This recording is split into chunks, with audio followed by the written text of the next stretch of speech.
शिंदे सेनेनं पैसे वाटप केल्याचा आरोप ठाकरे सेनेचे नेते वैभव नाईकांनी केलाय।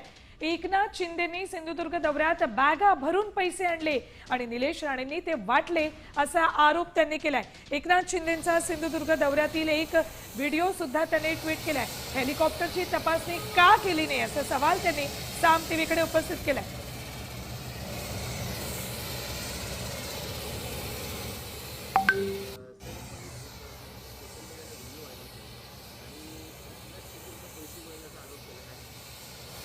मालवणमध्ये 2 दिवसापूर्वी म्हणजे परवाच सभा माननीय एकनाथ शिंदेंची होती आणि त्या शिंदेमध्ये मालवणवासियांना भाषणामधनं काय किंवा घोषणा कुठली झाली नाही किंवा सभेमध्ये लोकांना काय उद्देशून ते काय बोलले नाहीत, परंतु एक मात्र निश्चित झालं की त्या हेलिकॉप्टरने येताना ज्या 2 मोठ्या जड बॅगा होत्या त्या जड बॅगा मात्र मालवणात काल रात्रभर वाटत होते आणि त्यामुळे एकीकडे एकनाथ शिंदे किंवा शिंदे सेना ही भारतीय जनता पार्टी पैसे वाटून आरोप करतो, परंतु हे दोन्ही एकाच नाण्याच्या बाजू आहेत। लोकसभा आणि विधानसभा निवडणुकीमध्ये ह्यांनी पैसे वाटूनच ह्या निवडणुका जिंकलेल्या आहेत आणि आता पण कशा पद्धतीने पैसे वाटतात ह्याचा व्हिडिओ मी माझ्या सोशल मीडियाला टाकलेला आहे आणि निश्चितपणे त्या व्हिडिओ असं दिसतंय की जे पैशाच्या बॅगा कशा जड असतात आणि त्या बॅगा कशा घेऊन पळवत आहेत हे दिसतंय।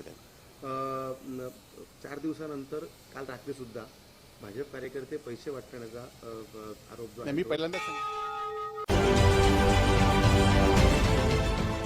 देश विदेशातील प्रत्येक घडामोडींचे लाईव्ह अपडेट मिळवण्यासाठी आता साम टीव्हीच्या सर्व सोशल मीडिया प्लॅटफॉर्मला लाईक, फॉलो आणि सबस्क्राईब करा। तसंच सर्व नोटिफिकेशनसाठी बेल आयकॉन प्रेस करायला विसरू नका।